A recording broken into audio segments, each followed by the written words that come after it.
السلام علیکم ورحمۃ اللہ وبرکاتہ۔ میرے دوستوں، بھائیو اور بزرگوں، آج میں آپ کو آپ کے رزق میں برکت کے حوالے سے انتہائی خوبصورت باتیں بتانا چاہتا ہوں۔ حضرت علی رضی اللہ تعالیٰ عنہ کا قول ہے کہ رزق کو پاکیزہ بناؤ، کیونکہ حلال رزق میں برکت ہوتی ہے۔ رزق میں برکت کے لیے دیانتداری، اللہ پر توکل، دوسروں کے حقوق کا خیال رکھنا ضروری ہوتا ہے۔ اور اللہ سبحانہ وتعالیٰ قرآن پاک میں ارشاد فرماتے ہیں، اگر تم شکر ادا کرو گے تو میں تمہیں اور زیادہ دوں گا۔ سورہ ابراہیم میں اللہ رب العزت نے ارشاد فرمایا ہے۔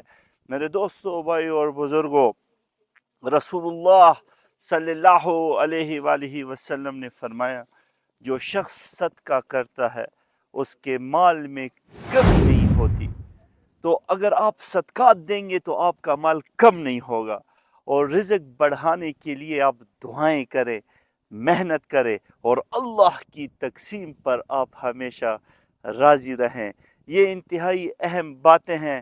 اور آخر میں پھر بھی آپ کو حضرت علی رضی اللہ تعالیٰ عنہ کا خوبصورت ارشاد سنانا چاہتا ہوں کہ رزق کی کمی سے آپ گھبرائیں نہیں، کیونکہ رزق تمہیں اسی طرح تلاش کرتا ہے جس طرح تمہاری موت تمہیں تلاش کرتی ہے۔ آپ میری باتیں غور سے سنتے ہیں، اس پر عمل کرتے ہیں، اسی لیے آپ مجھ سے محبت کرتے ہیں۔ تو میں آپ کو بتانا چاہتا ہوں، اور حضرت عبد الرزاق رحمۃ اللہ علیہ کے ایک خوبصورت واقعہ آپ کو سنانا چاہتا ہوں کہ آپ کے پاس ایک شخص آیا اور رزق کی کمی کی شکایت کی۔ حضرت نے فرمایا، کیا تم نے فجر کی نماز باجماعت ادا کی ہے؟ اس نے انکار کیا۔ آپ بہت زیادہ خفا ہوئے اور آپ نے فرمایا، جو رب کے گھر کی حاضری چھوڑ دیتا ہے اس کا رزق کیسے کھل سکتا ہے؟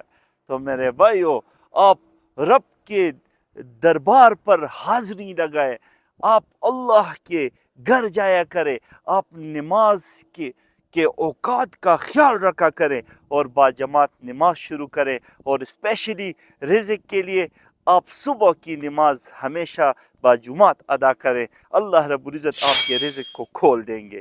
بہت شکریہ۔ السلام علیکم ورحمۃ اللہ۔